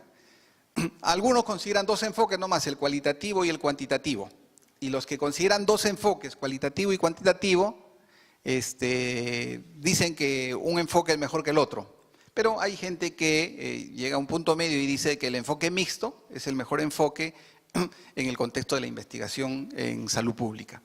Ya vamos a ver las diferencias entre lo que es el enfoque cualitativo y el enfoque cuantitativo. Dice, los enfoques cualitativo y cuantitativo son paradigmas de la investigación científica. En su afán de generar conocimiento, ambos emplean procesos cuidadosos, sistemáticos y empíricos. En general emplean 5 fases similares y relacionadas entre sí. Llevan a cabo una observación y evaluación del fenómeno, establecen suposiciones o ideas. ¿Eso a qué corresponde? Establecen suposiciones o ideas como consecuencia de la observación. Demuestran el grado en que las suposiciones o ideas tienen fundamento. Todo eso es lo que hemos revisado, ¿cierto? Planteamos el problema, planteamos la hipótesis, confirmamos o descartamos la hipótesis. Y si no está bien, replanteamos y proponemos nuevas observaciones o nuevas evaluaciones. Esto está resumido ahí lo que hemos tratado anteriormente. El enfoque cuantitativo usa la recolección de datos para probar hipótesis. Esa es la otra cosa. Cuando queremos probar hipótesis vamos a usar un enfoque cuantitativo. ¿Con base en la medición numérica y el análisis estadístico? Para establecer patrones de comportamiento y pruebas y probar teorías, ¿no? Entonces el enfoque cuantitativo prueba hipótesis y tiene que tener medición numérica y el análisis estadístico. Ya van a ver ustedes que el enfoque cualitativo no es así. Por eso que a veces cuando no tenemos una base numérica y no tenemos un análisis estadístico y revisamos una investigación que tiene enfoque cualitativo, a veces no le damos mucho valor, pero hay estudios cualitativos muy importantes. Justo hoy estábamos en una reunión y vino una española para presentar un estudio cualitativo y su investigación bien interesante. Ella ha relacionado la presencia de SIDA correlacionado con contaminación ambiental. Y ha hecho un estudio bien interesante y ha demostrado, por ejemplo, que hay sitios donde la incidencia de SIDA es más alta y se correlaciona con aquellos lugares donde hay más contaminación. Por ejemplo, donde hay relaves mineros, donde hay fábricas que contaminan con plomo, por ejemplo, ¿no? Entonces, y esa es una investigación cualitativa. ¿Y qué plantea? ¿Qué hipotetiza? Dice de que probablemente todas las manifestaciones que tienen los individuos no sea SIDA, sino sea producto de la contaminación. Y va más allá todavía y dice, probablemente los análisis no están hechos realmente, o no realmente lo que nos están dando como resultados no son realmente ellos. Y ya cuestiona hasta los análisis, ¿no? Entonces, por ejemplo, es una investigación cualitativa que nos da unas luces, e incluso tocan el tema de los transgénicos, y ven que en sitios donde hay más uso de transgénicos hay más incidencia de SIDA, por ejemplo, ¿no? Entonces, todas esas cosas a través del enfoque cualitativo. Bien, entonces, ¿por qué les contaba esto? Porque vean, ahí no hay números, ahí no hay números, esa es una investigación cualitativa, pero ya nos va dando las pistas. Entonces, a los que nos gusta el enfoque cuantitativo, aplicaremos pues metodología cuantitativa para ver estos aspectos. Y ya uno de los colegas planteaba, por ejemplo, sería interesante hacer un estudio ecológico, por ejemplo, ¿no? Acá mismo en Lima, pues, ¿no? Por ejemplo, un estudio ecológico para determinar, por ejemplo, las incidencias de SIDA y ver la contaminación. Y si hay correlato entre el nivel de contaminación y presencia de casos de SIDA, por ejemplo. Y ahí va el enfoque cuantitativo, ¿no? Los diseños ecológicos son enfoques, tienen el enfoque cuantitativo. Entonces ya surgió esa idea. Y yo creo que ahí, por ejemplo, es un buen punto para poder investigar eso que nos están dando desde el punto de vista cualitativo. Evidentemente, la persona que nos presentó tenía una perspectiva aún más profunda respecto a ello, ¿no? Muy bien, entonces el enfoque cuantitativo, probar hipótesis y la base, la medición numérica y el análisis estadístico. Características, mide fenómenos, emplea estadísticas, utiliza la experimentación y hace análisis causa-efecto. Siempre está tratando de determinar si A es causa de B, o si X, o si Y depende de X, ¿no? Y para eso usa las diferentes herramientas estadísticas. El enfoque cuantitativo es un proceso secuencial, deductivo, a diferencia del cualitativo, que es inductivo, es probatorio y analiza la realidad objetiva.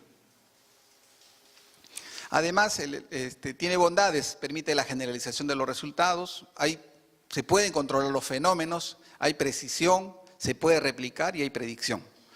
Todo lo que hemos analizado cuando hemos dicho y queremos ver la calidad de un diseño, ¿no? De un diseño cuantitativo, y ahí está, esas son las bondades: precisión, puede ser replicable, puede permitir predecir, permite controlar fenómenos y se puede generalizar los resultados. Utiliza la recolección de datos. El enfoque cualitativo, en cambio, utiliza la recolección de datos pero sin medición numérica. ¿Para qué? Para descubrir o afinar preguntas de investigación en el proceso de interpretación. ¿Ya? Entonces es el fenómeno cualitativo. Recolecta datos pero no hace medición numérica, a diferencia del enfoque cuantitativo. Características: no busca la réplica. Se conduce básicamente en ambientes naturales, los significados se extraen de los datos y no se fundamenta en la estadística. Esa es las grandes diferencias entre el enfoque cualitativo y cuantitativo. Por eso que hay disputas, pues no hay, unos dicen que es mejor el enfoque cuantitativo, otros dicen que es mejor el enfoque cualitativo en el contexto de la investigación en salud pública. Pero diríamos de que tenemos que combinar ambos, ¿no? O sea, el enfoque cuantitativo me va a dar unos elementos y el enfoque cualitativo otros. Como decíamos, el enfoque cualitativo es un proceso inductivo, recurrente, analiza la realidad subjetiva. En cambio, el enfoque cuantitativo, objetiva, decía, ¿no? La realidad objetiva. No tiene secuencia circular, o sea, no es que la hipótesis no se comprobó y por lo tanto voy nuevamente a plantear y seguir la secuencia. No, en el caso del enfoque cualitativo es un proceso que no tiene secuencia circular. Bondades: profundidad de ideas, amplitud, riqueza interpretativa, ¿no? Y contextualiza el fenómeno. Contextualiza el fenómeno en un determinado lugar, en una determinada circunstancia. Y las diferencias, ahí está el marco general de referencia básica. Miren, el enfoque cuantitativo es positivista, neopositivista y pospositivista. O sea, el enfoque positivista es fundamental. En cambio acá es fenomenológica, constructivista. Realidad a estudiar: existe una realidad objetiva. Para ellos existe realidad objetiva. El mundo es concebido como externo al investigador. En cambio, en la investigación cualitativa, el investigador se mete al mundo para investigar. La objetividad busca ser objetivo, admite subjetividad. Metas de investigación: describe, explica, predice fenómenos, genera y prueba hipótesis. En cambio, el enfoque cualitativo simplemente describe, comprende e interpreta los fenómenos. ¿A través de qué? De las percepciones, significados producidos por la experiencia de los participantes. Y eso tiene que ver con los diseños, con los tipos de diseños que usa cada uno de ellos, pues tanto el cualitativo como el cuantitativo. Lógica: se aplica a la lógica deductiva, lo que dijimos, de lo general a lo particular. En cambio, el enfoque cualitativo aplica la lógica inductiva, de lo particular a lo general. Preguntas de investigación que responde: ¿cuál es la magnitud? ¿Cuáles son sus causas? ¿Con qué variables se asocia? En cambio, el cualitativo: ¿cuáles son las dimensiones del fenómeno? ¿Qué está ocurriendo realmente? ¿Por qué surge? ¿Cómo actúa el fenómeno? ¿Qué significado le dan los involucrados a él? El objeto de estudio: asociación o relaciones entre variables. Eso es lo que buscamos siempre en el enfoque cuantitativo: asociaciones o relaciones. Y como yo les digo, ahí usamos toda la estadística que conocemos. En cambio, en el enfoque cualitativo nos hablan de los contextos estructurales y de los contextos situacionales. Enfoque centrado en la estructura, mientras que el enfoque cualitativo en lo humano, lo interior. La perspectiva es parcial, fragmentada, estática. En cambio, la perspectiva, miren, del enfoque cualitativo es holística y es dinámica. Orientada al resultado, ¿no? ¿Qué resultados obtenemos? En cambio, el enfoque cualitativo orientada al proceso. Diseños preestablecidos, medibles, comparables, replicables. En cambio, en el enfoque cualitativo el diseño es flexible. Hipótesis se prueban, en cambio en el enfoque cualitativo se generan. El muestreo es probabilístico y en el enfoque cualitativo no probabilístico. Técnicas centradas en instrumentos validados, en cambio en el otro centradas en el trabajo de campo, observación participante, entrevistas a profundidad, grupos focales y nominales, entre otras. Es lo que menos hacemos, ¿no? Es lo que menos nos enseñan también en la universidad. Todo lo que nos dan y eso queremos, es el enfoque cuantitativo. ¿Por qué? Porque es positivista, ¿no? Y además es tangible. En cambio, el enfoque cualitativo es más complicado. Luego, el análisis de los datos es estadístico, en cambio en el enfoque cualitativo es interpretativo. Lenguaje objetivo y matemático, en el otro narrativo y anecdótico. Naturaleza de los datos, cuantitativa, cualitativa, tipo de datos, datos confiables y duros. Y en cambio en el otro, datos profundos y enriquecedores. Perspectiva del investigador en el análisis es externa, es un observador, mientras que en el enfoque cualitativo es interna, forma parte de la investigación, se involucra con los investigados. En presentación de resultados, tablas, diagramas y modelos estadísticos, acá es narración, fragmento de textos, videos, audios, etcétera, etcétera. Reporte de resultados emplea un tono objetivo, impersonal, no emotivo. En cambio acá emplea un tono personal y emotivo. Limitaciones tienen el enfoque cuantitativo reduccionista, pues, ¿no? Reduce y fragmenta la realidad. Desconoce los procesos subyacentes al problema y genera una simplificación de la realidad. En cambio, el cualitativo, el no generalizable, tiene su problema, no puedo generalizar, es muy subjetivo y no permite cálculo para análisis de tendencia y usa un lenguaje informal. Entonces, tiene sus ventajas y tiene sus desventajas, ¿no? Como yo digo, va a depender del contexto, qué es lo que vamos a utilizar. Nosotros nos han enseñado bastante el tema del enfoque cuantitativo, ¿no? Que es lo que tiene una connotación objetiva y que es lo que queremos nosotros evidenciar. En cuanto al planteamiento del problema, en el enfoque cuantitativo es preciso, en el cualitativo es abierto, direccionados, no direccionados, se aplica un gran número de casos, se aplica un número menor de casos, el entendimiento del fenómeno se guía a través de ciertas dimensiones, el enfoque cualitativo, en cambio el cuantitativo es el entendimiento del fenómeno en todas sus dimensiones, internas y externas, pasados y presentes. Se orientan a probar teorías, hipótesis, en cambio la otra se orienta a aprender de experiencias y puntos de vista de los individuos. La cantidad de literatura citada al comienzo, la investigación cuantitativa, por eso les decía, cuando hacemos investigación cuantitativa, es poco probable que no haya información. Porque en la investigación cuantitativa la cantidad de literatura citada al comienzo del estudio es sustancial. En cambio, en investigación cualitativa es mínima. Normalmente se discute extensivamente, se va descubriendo la literatura en el proceso. Utilización a función de la literatura al inicio del estudio provee una dirección racional. En cambio acá nos permite justificar y documentar la necesidad de realizar el estudio. Utilización de la literatura al final del estudio confirma o no las predicciones, en cambio en el enfoque cualitativo apoya a modificar los resultados existentes documentados en la literatura. Tipo de estudios, y ahí tenemos, ¿no? Esto, como yo les digo, en la clase del módulo 2 que hicimos hablamos todo cuantitativo, si se acuerdan, ¿no? Todo el tema cuantitativo. De otra manera de clasificar, ¿no? Ahora hemos hablado en exploratorios, que son los transaccionales descriptivos y los preexperimentales. Descriptivos, preexperimentales, transaccional descriptivo, correlacional, ahí tenemos el cuasi experimental, el transaccional correlacional, el longitudinal no experimental, y explicativo, los experimentales, los cuasi experimentales, longitudinal y transaccional causal. En cambio, en el enfoque cualitativo tenemos el etnográfico, la historia de vida familiar, la biografía, estudios de casos en profundidad, estudios de casos o grupo de enfoque. Muestreo es diferente también, ¿no? Dependiendo del tipo de estudio. Si es en los estudios cuantitativos conocemos una serie de fórmulas, ¿cierto? Si conocemos el promedio, si conocemos la prevalencia, si es un estudio de cohorte, si es un estudio de caso control, vamos a usar las diferentes fórmulas para determinar el tamaño muestral, o para hacer, perdón, el tamaño muestral, evidentemente sí. En cambio, para los diseños cualitativos, va a depender del tipo de estudio. Si es etnográfico, 30 a 50 casos, historia de vida familiar, toda la familia, biografía, el sujeto de estudio de caso en profundidad, 6 a 10 casos, estudio de caso, 1 o varios casos, y grupo de enfoque, 7 a 10 casos por grupo, 4 grupos por cierto tipo de población, ¿no? Entonces, ya está predefinido en el estudio cualitativo. En el estudio cuantitativo sí tenemos que calcular el tamaño de muestra dependiendo también del diseño que estamos planteando.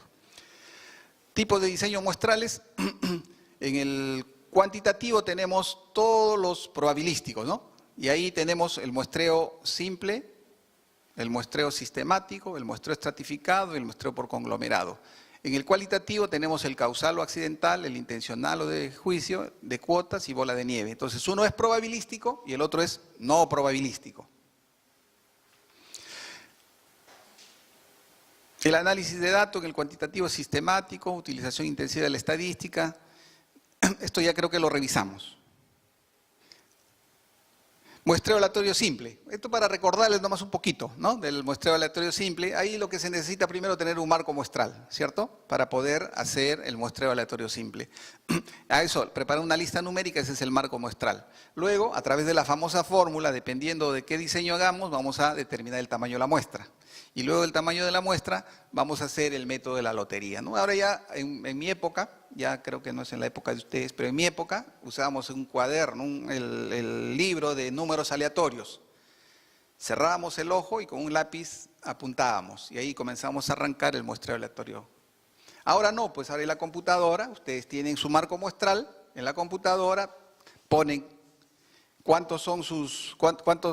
es su tamaño muestral y les va a dar el resultado aleatoriamente la máquina y les va a decir qué individuos van a ser investigados. Entonces el famoso muestreo aleatorio simple. Y ahí está, eso es lo que les decía, la tabla de números aleatorios. Ahora ya la computadora reemplaza. Muestreo aleatorio sistemático. Primero que es aleatorio, pero se incorpora un criterio de orden. Entonces se gana en representatividad, pero el problema es que como es sistemático, siempre nos va a tocar un individuo determinado, ¿no? Y para eso se determina el intervalo primero, y luego se va seleccionando. Por ejemplo, ahí fue K igual a 100, eran 1000 individuos y mi muestra es 100. Entonces el arranque aleatorio va a ser, la constante va a ser 10. Entonces, nuevamente agarro mis números aleatorios del 1 al 100, del 1 al 1000 y identifico. Y en este caso me tocó un arranque aleatorio el 3 y le voy sumando a cada uno de ellos 10. 10, o sea 3, más 10, 13. El individuo 13, el individuo 23, el individuo 33, 43, 53, etcétera, etcétera, hasta completar mi N100. Este es un muestreo sistemático, porque sistemáticamente vamos a ir eligiendo al 10º individuo consecutivo. El muestreo estratificado, acá recordar nomás que las características de los estratos son homogéneos, intraestratos y son heterogéneos interestrato, ¿no? Ahí se incorporan dos criterios importantes, el muestreo aleatorio y el orden y la proporcionalidad. Entonces, ¿qué hacemos en este caso? Lo que hacemos es determinamos nuestro tamaño de muestra y luego aplicamos proporcionalmente el número de individuos que vamos a seleccionar. Entonces, si acá teníamos 772 personas y hemos determinado que nuestro tamaño de muestra es 77, lo que hacemos es una asignación proporcional al tamaño de los elementos del estrato. Una vez que hemos identificado, por ejemplo, 23 médicos, usamos el muestreo aleatorio simple o el sistemático para identificar de esos 230 médicos a 23, que es la muestra. Entonces, ese es el muestreo estratificado. Y tenemos el muestreo por grupos conglomerados. Ahí la característica es que los conglomerados, intraconglomerados son heterogéneos. En cambio, interconglomerados son homogéneos. El proceso tiene dos etapas. La población es dividida en conglomerados. De esto se selecciona uno o varios conglomerados para la muestra. Se aplica cuando es difícil tener una lista de todos los individuos que forman parte de la población en estudio, pero sin embargo sabemos que se encuentran agrupados naturalmente. Ahí queremos saber la opinión de estudiantes de secundaria en Huancayo. Seleccionamos de los colegios, ejemplo 10, y seleccionamos las unidades muestrales. Muestreo no probabilístico, esto se hace, como ya les dije, cuando hablamos de investigación cualitativa. Es habitual que la elección del muestreo no probabilístico, como el diseño de estudio de evolución a lo largo del proyecto, se dice que es emergente. El muestreo no probabilístico es propio de las investigaciones cualitativas. Y ya dijimos, se suele utilizar sobre todo a principio de la investigación. Los elementos de esta muestra son elegidos simplemente porque son accesibles. Este muestreo es fácil de lograr y eficiente, es un proceso económico que permite pasar a otros métodos a medida que se colectan los datos. O sea, son intercambiables. Y acá están estos muestreos no probabilísticos. ¿Ya? resultan difíciles de generalización. Ese es el problema que tienen el muestreo. Este es el muestreo no probabilístico intencionado. ¿En qué consiste? En seleccionar la muestra de forma deliberada porque los sujetos poseen la característica necesaria planteada por el investigador para la investigación. El problema es de que es difícil de generalizar. ¿Por qué? ¿Qué ha ocurrido acá cuando hacemos la selección de los individuos deliberadamente? ¿Qué ocurre? Sesgo, ¿no? Sesgo de selección, por eso que es difícil generalizar. Esto es utilizado por expertos para seleccionar unidades o proporciones representativas o típicas. El muestreo no probabilístico por cuotas se selecciona una o varias características importantes y se determina la parte del universo que tiene la característica. Primera etapa, desarrollo de la cuota de los elementos de la población, y la segunda etapa, proceso de selección sobre la base de la conveniencia o del juicio, ¿no? Primero seleccionamos cuántos y luego después decimos, en base a nuestra conveniencia, a nuestro juicio, vamos escogiendo este muestreo no probabilístico por cuotas. Y este es el otro muestreo no probabilístico, bola de nieve o de avalancha, consiste en pedir a los informantes que recomienden a posibles participantes. Dice, selecciona un grupo inicial de entrevistados y luego se les solicita a ellos que nos digan qué otras personas pueden ser involucradas en la investigación. Y así se va conformando una muestra en este contexto de la investigación cualitativa. Bien, entonces hemos hecho una revisión rapidísima, de verdad que temas bien densos. Ahora vamos a hablar de la tesina que tienen que preparar, ¿no? Y que se supone que lo que hemos hablado algo les debe ayudar. Entonces, en la tesina recordar algunos aspectos nomás. Primero esto de acá, que es un trabajo de investigación científico breve y original con menor grado de aportación de conocimientos específicos que la tesis. Pero miren lo que dice ahí, con exigencias formales similares a las de esta. O sea, ¿qué significa? Que usa el método científico, pues, ¿no? Usa el método científico. No es una invención que tiene que hacer, sino que usa el método científico. ¿Cuál es la finalidad? Generar nuevos conocimientos, ahí me equivoqué, en la gestión ambiental y ocupacional, no, en la salud pública. Constituir evidencia del aprendizaje que el estudiante logró en su campo profesional, ese es el objetivo, ¿no? Constituir evidencia del aprendizaje que el estudiante logró en su campo profesional y demostrar el desarrollo de competencias en la investigación. La extensión, también recordar, acá dice mínimo 50 páginas, ¿cierto? Pero incluidos gráficos, fotografías y bibliografía, ¿ya? Incluido gráficos, fotografías y bibliografía. La otra cosa que debemos recordar que la investigación debe generar nuevo conocimiento y hacer alguna aportación empírica. Debe proponer algo nuevo, novedoso en el campo del conocimiento del diploma y debe ser nuevo no solamente para el estudiante, sino para la disciplina de estudio en su totalidad, ¿no? Esa es algunas de las condiciones para que elaboren su tesina. ¿Cómo empezar? Primero deben identificar lo que les decía, el problema. Y ahí viene la dificultad. En identificar la pregunta de investigación específica. Luego debe preguntarse, ¿ya se conoce la respuesta a mi pregunta de investigación? Tal vez tú no lo conozcas, pero si alguien más ya respondió a la pregunta formulada, entonces debes modificar la pregunta. Y también debes preguntarte, ¿el tema está relacionado con lo aprendido en el diploma? Si la respuesta es afirmativa a ambas preguntas, entonces encontraste una idea o tema para desarrollar tu tesina, ¿no? Si la pregunta la formulaste y esto no ha sido respondida, y además tiene relación con el tema de salud pública, ya está resuelto el problema. Esta es la estructura que debe tener, la portada, el resumen, un abstract, la dedicatoria, el índice de contenidos, el índice de tabla, la introducción, el marco teórico, la metodología, análisis de resultados, discusión, conclusiones, recomendaciones, referencias bibliográficas y los anexos que consideren pertinentes. Los pasos, ya aquí de manera resumida, seleccionar el área de interés, delimitar el tema a estudiar, plantear el problema de investigación, formular diversas hipótesis, establecer objetivos en relación con el trabajo, obtener información por medio de varias fuentes, ya les hemos dado una serie de fuentes para investigar, revisar y seleccionar la información que apoya la investigación, establecer la metodología que se utilizará para el proyecto, cualitativa o cuantitativa, recolectar datos, analizar los resultados obtenidos, estudiar los resultados en relación a la hipótesis, si es que es cuantitativa, ¿no? Desarrollar las conclusiones y recomendaciones y elaborar una lista de las fuentes de consulta e incorporar los anexos. Entonces, esos son los pasos que van a tener que seguir para elaborar su tesina. Yo creo que con eso terminamos. Y orientación para la presentación, esta es la parte formal, ¿no?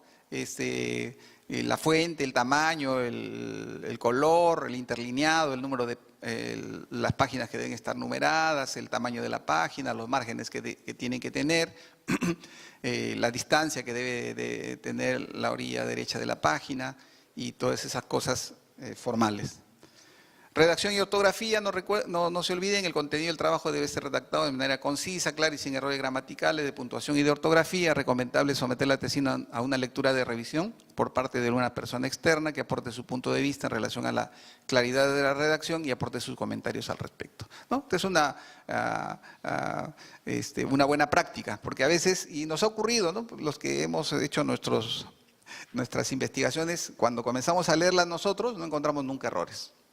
Y cuando nos las leen, nos las van a encontrar, porque a veces le damos vueltas sobre lo mismo y no logramos identificar los problemas que hay a veces en la redacción. Entonces es importante que algún familiar, algún amigo, algún conocido le dé una leída, una revisión a su trabajo. Muy bien, ¿alguna pregunta? ¿Algún comentario? Como yo les digo, realmente es un tema bien amplio, extenso y bien cargado. Entonces, ¿qué nos debemos llevar de acá? Fundamentalmente considero el concepto de lo que es el método científico. El otro concepto de que hay dos, o sea, que no solamente hay medicina basada en evidencias en el contexto individual, sino hablamos de la salud pública basada en evidencias. El otro concepto de que la búsqueda bibliográfica no es lo mismo que cuando hacemos medicina basada en evidencias que salud pública basada en evidencias, hay otras fuentes. El otro concepto de que si la información que estamos buscando es muy novedosa, no tenemos que seguir la secuencia que les hemos indicado. En cambio, si no es muy novedosa, a veces solamente identificando el primer paso donde están las guías, ya nos va a dar una luz para poder sustentar lo que estamos buscando. El otro concepto de que hay dos tipos de investigación, la investigación cualitativa y cuantitativa. Les digo, la investigación cuantitativa, por lo que nos han enseñado, se nos hace más fácil. La investigación cualitativa es más complicada. Yo particularmente más lo que hemos desarrollado es investigación cuantitativa. Cualitativa la conocemos, pero la conocemos de lo que hemos leído. Y es complicada, ¿no? Generalmente los antropólogos, sociólogos se dedican a esos temas de investigación cualitativa porque, como han visto, tiene una forma particular de enfocar el tema. La otra cosa que debemos llevarnos es de que tenemos una tarea de acá a 2 meses, ¿no? Que es el tema de preparar su trabajo de presentación. Que yo supongo que con el doctor Polo ya les ha dado ya con mayor anticipación las pautas para desarrollar, ¿no? Yo lo que les he puesto es, en el contexto de la investigación, qué es lo que deben de preparar, ¿no? No sé si en los 2 meses les alcance el tiempo para preparar lo que yo les he mostrado. De verdad que no lo sé.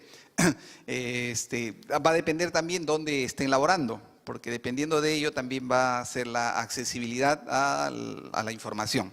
Y entiendo de que la mayoría va a desarrollar, si desarrollo de investigación, va a ser desde el contexto cuantitativo. Pues yo le digo cualitativo complicado, porque hay que conocer a profundidad la metodología. Por ejemplo, grupos focales. Hay que conocer la técnica para poder involucrarse con el grupo y poder sacar la información que uno requiere respecto al problema planteado. Entonces, yo creo que de manera resumida esos son los aspectos saltantes que hay que tener en cuenta, y en la investigación, sea experimental o no experimental, debemos de tener en cuenta los principios bioéticos, ¿no? Los principios bioéticos que les hemos mencionado. Ahora, en todas las investigaciones, para que nos lo publiquen, nos piden de que haya un informe del Comité de Ética de la institución. Si no, no los están publicando. Y el otro elemento que nos están pidiendo es el consentimiento informado, ¿no? Que ya les dijimos es uno de los elementos de la bioética que está referido a ¿a qué principio? El consentimiento informado. Pregunta de examen, ¿ah? Autonomía, ¿no? Entonces, nos están pidiendo eso también. Por ejemplo, ustedes quieren publicar en la revista del Instituto Nacional de Salud, les piden la carta del Comité de Ética y les piden el consentimiento informado, ¿ya? Entonces, son aspectos que nos están pidiendo. Muy bien, ¿alguna pregunta, algún comentario, algún aporte? Si no hay, estamos a la disposición de ustedes, pues, ¿no? Si necesitan que les ayudemos. Lo que sí, yo les digo, me envían, yo les pido, si necesitan que les demos un apoyo, envíenme sus preguntas concretas, porque a veces ya me ha ocurrido. Me mandan todo la tesis y quieren que les revise la tesis, es la tesina, y es un poco complicado, ¿no? Es un poco complicado por los tiempos. Entonces, pero si ustedes me hacen preguntas específicas, yo les contesto con el mayor gusto, ¿ya? Entonces, de eso no hay ningún problema, sino que ya me ocurrió en el diplomado anterior, me enviaban toda su tesis, su tesina, y es complicado porque de verdad no los puedo ayudar porque hay que leer todo, pues, ¿no? Y los tiempos son complicados. Muy bien, muchas gracias, pues, amigos, colegas, ya nos veremos en otra oportunidad, seguramente. Gracias.